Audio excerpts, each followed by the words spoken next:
Oh, well, just like West Brom in midweek, if we just finish our chances, that would have been a completely different story. Welcome back to Where Blues Walk. We're, of course, looking back at the draw against Leeds and disappointing penalty exit. How are you all doing? Welcome back to 21 minutes of Blues chat.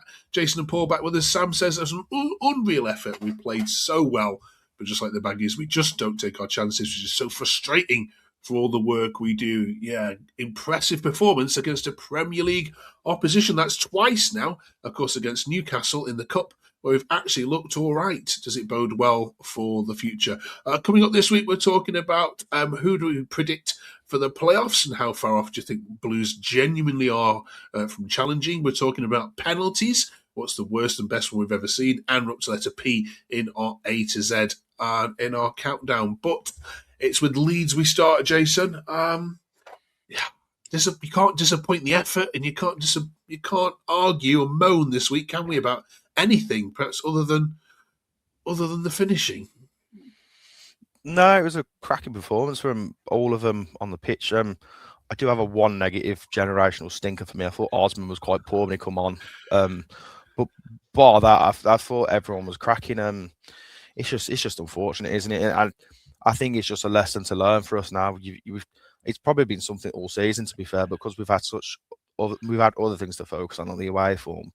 We don't take our chances enough.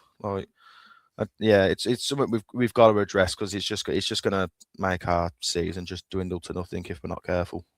Yeah, and lots of people agreed with you there. I mean, we raved about him last week on Hoyo Paul, didn't we? I think it's our fault saying he's the dogs and everything. Blue says Osman was when we would have won that if he could have converted. Yeah, did we perhaps go too early last week? I think we went on what we saw last week, didn't we?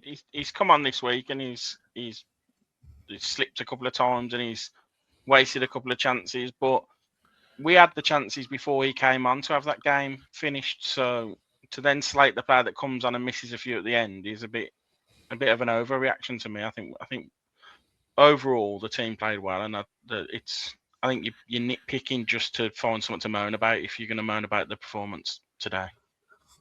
Okay. Yeah. Do you know, it just reminded me of, sorry, Mark, just reminded me of a winger. I know that sounds a bit daft because he's a winger, but it's just typical wingers, isn't it? One week they're fantastic, the next week they're average, and it's just, yeah. But if he was fantastic every week, he'd be in the Brighton side. He wouldn't be with us. And I think that's what a lot of fans need to realise is for him to come down to our level and play shows that he might be inconsistent, and he might. The only thing I can moan about today is he snatched his chances and he probably had the wrong studs on. He's the thing to moan about. Okay. Here's one for you. See what you think. James says, Davis cannot accept anything less than today's performance from those players going forward. That was the best performance from the boys that I have seen. Ryan Alsop has to now be number one. That distribution is an absolute game changer. Yeah. It wasn't a lone tweet on the Ryan Alsop point there either, Jason. Do you agree? It's a really difficult one for me because I'm fair. I'm very much in the James Beadle camp. I think he's a fantastic goalkeeper, but his distribution is awful. And we use Alsop's distribution as such a threat. Even with the little chance we created today, where from the goal kick and he just pinged it straight through the middle. His distribution, to be fair to him, is an absolute joke. But for me, I want my goalkeeper to be a goalkeeper first and foremost. And if I'm putting Ryan Alsop versus James Beadle, for me, James Beadle is the better goalkeeper, as good as Ryan Alsop's distribution is. But that only doesn't help because James Beadle's distribution is dog awful. It is terrible. But as long as he keeps the ball out of the net, I'm happy. So, Paul, where do you stand on this debate? Yeah, but I think for me, before Alsop was because they've both had their chances. They've both been given time in the league to play, and before Alsop was dropped out, he'd made a few mistakes and he wasn't looking great. His passing and his distribution, he's probably the only thing he's better at than Beadle. But again, if you don't keep the ball out of the net, then his passing is pointless. His passing is only worth having on the pitch if he does his job as a goalkeeper first. Now tonight, I don't think he did anything really wrong or anything dramatic, but I don't think Beadle's done much wrong or dramatic over the last couple of weeks either. So I think we're starting to get to a point where they're both could be a championship number one, but not a championship number one for a team pushing in the direction that we are. Is the way I look at it. Is Beadle in a few years probably will be a really, really good goalkeeper and somebody's number one in the Premier League, but Ryan Alsop is coming towards the end of his career, so I think we need to look at where the future lies and not where just this game might lie or next game might lie. Be really interested to know your thoughts in the comments, and thank you for all the ones you left last week. We're going to read some of these out in a minute. This one though about Doyle, and he's becoming a bit of a boo boy for some fans. Jason Burnsy says, "I've seen it. We've seen it on the pitch now. Start playing for Fujimoto, and send Doyle back off to Wolves. If Pack took all the corners he took, we would have won it before the penalties. Not a great pen from him to shush the boo boys, but is he getting far more stick than he deserves?" I mean, that's just silly. That is. He overshot a few corners. He's took a poor penalty, but he was. I thought he was really good today.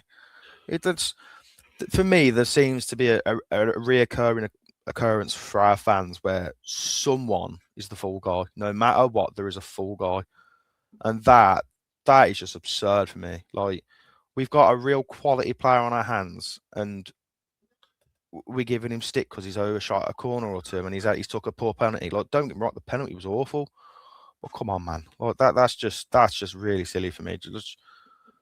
I don't think we're ever going to be happy until we've got Jude back in the team and we've got like Messi back at like prime Messi in the team and stuff like that. It's just, some of the stuff as fans we're very entitled sometimes, aren't we, football fans? Like that for me is just ridiculous. God, get off his back. He's a cracking player. Sorry. We've literally got a video from a couple of weeks ago where we're hailing him as the next best thing. There we go. Who else stood out for you, Paul? Any other shout-outs this week? Solis was Again. quality.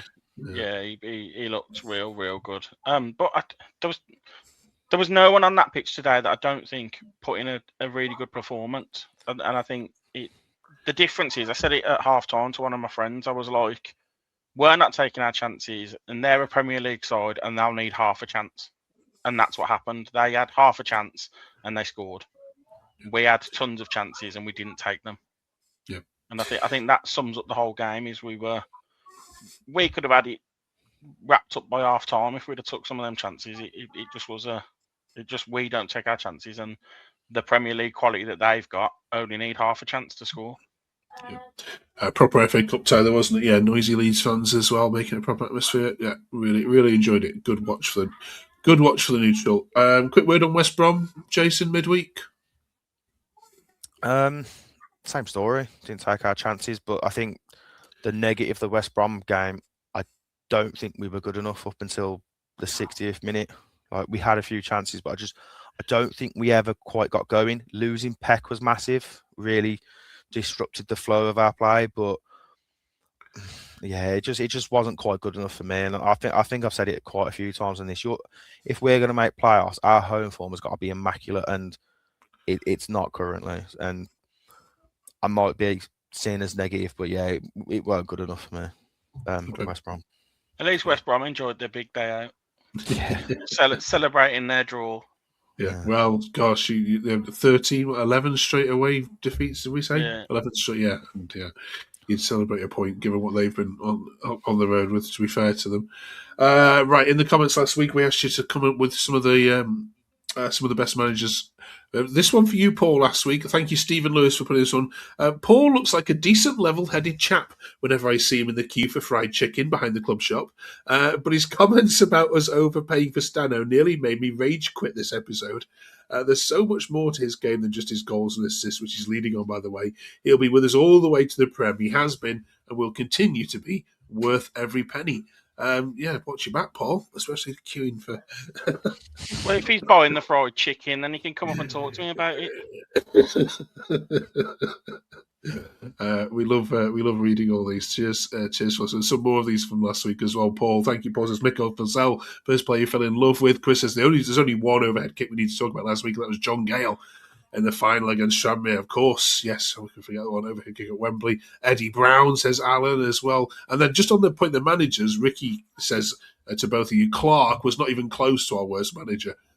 Just look at the win percentages. Zola absolutely takes it. Clark managed for 116 games, and just here's a few to compare it. I've added Fry as he manages in the third tier. Thank you very much, Ricky. Thanks for all the effort that all of you go into commenting. Unlike other podcasts, we do read them all in our lunch breaks throughout the week, and we'll reply to them, of course, as well. So drop your comments on these topics here now.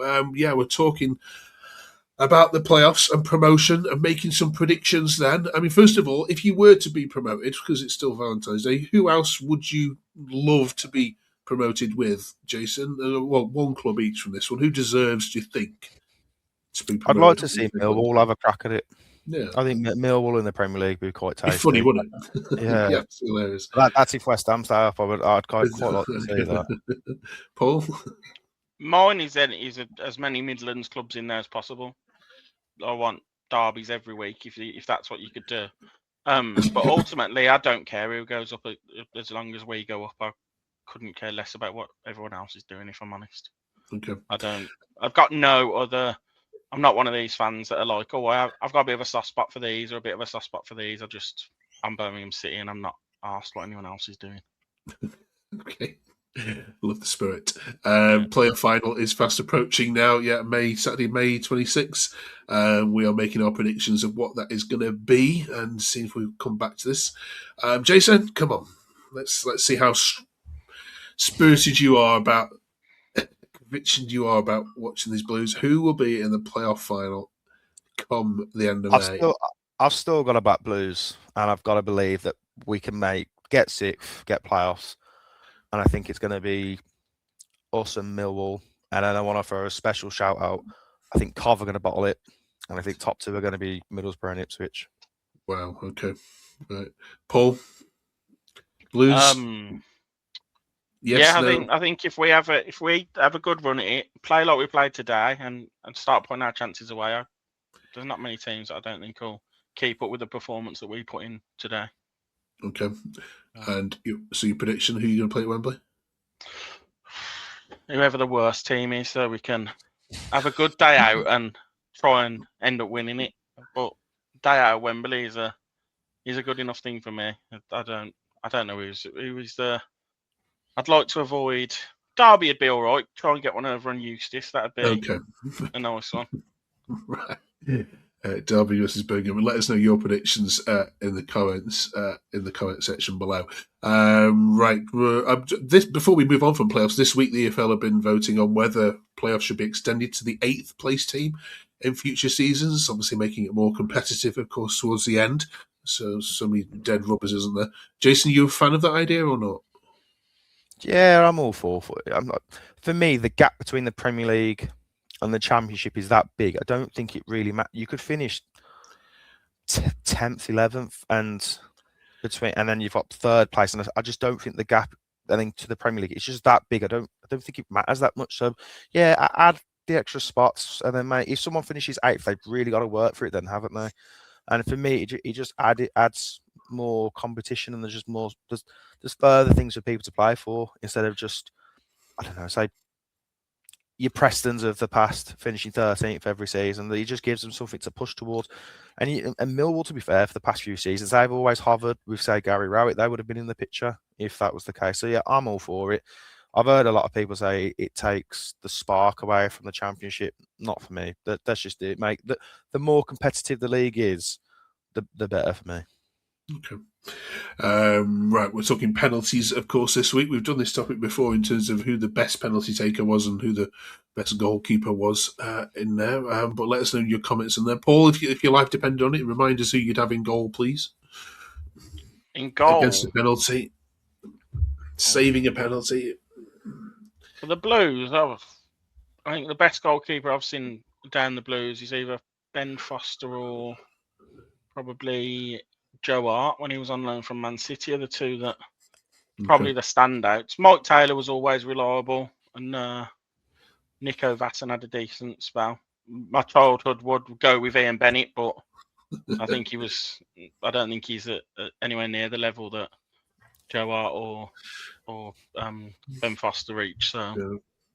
And quickly, Jason, come on, it's 95th minute to get the winner. One player you'd stick on the winning penalty would be. So I struggled when I was thinking for this because the only one that pops into mind straight away currently is Stansfield because he's got a cracking penalty, but just to throw a total curveball out there because he was only on loan for us for the tiniest bit of time. Lyle Taylor, his penalty was fantastic. The arrogance and the cockiness of it, just to walk dead slow up and then just convert it every single time. Yeah, he was cracking. There's going to be obvious ones people are going to throw at me, but they're the two that came to mind when I thought about a penalty currently. Okay, I doubt anybody was thinking that, Jason, to be fair, but it's a good shout. Right, we're up to letter P then in our A to Z. Who have you got? Any good ones, either of you? It's only one for me. I want another list. Jermaine Pennant was one that came that I thought of. All mine go back to the players I liked as a kid and things like that. But Pennant, I think, was a decent show. Paul Pesky-Salido's another one, just for the random fact of throwing him in there with a mad name. But I've lost my list I made earlier. Okay.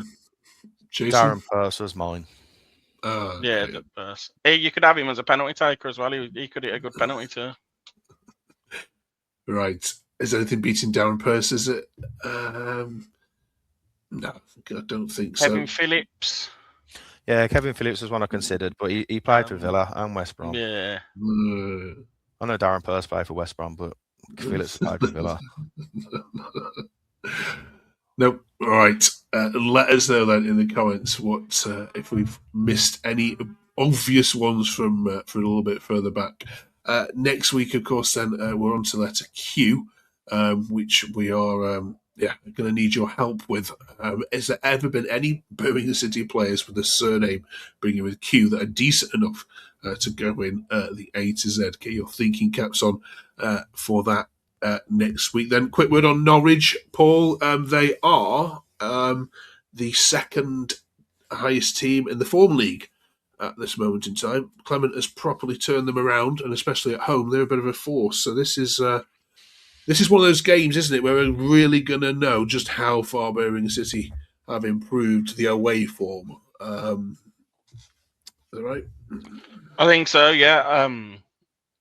It's one of them ones where you want to go and make a statement and get a win, but if you came away with a point, you'd probably be happy with it. I think is a thing. I go into every game wanting a Blues win and think that we on our day we could beat anyone else in this league. But if you offered me a point, probably 2 minutes before kickoff, I might tick it off. Yeah, but right now I want to go and beat them. We'll review that, of course. Next time, because the last time we were at Norwich, you'll remember it in the Championship, it was when the big game at Norwich, against Norwich, wasn't it, in the final day of the season when we needed to win to stay up, and it didn't quite just go our way. So fingers crossed we can come back with happier news this time. Right, thank you, Jason. Thank you very much, Paul. Thank you very much for watching. We'll catch you at the other side of the Norwich game this weekend. Have a great half-term week, everyone. Hope you well.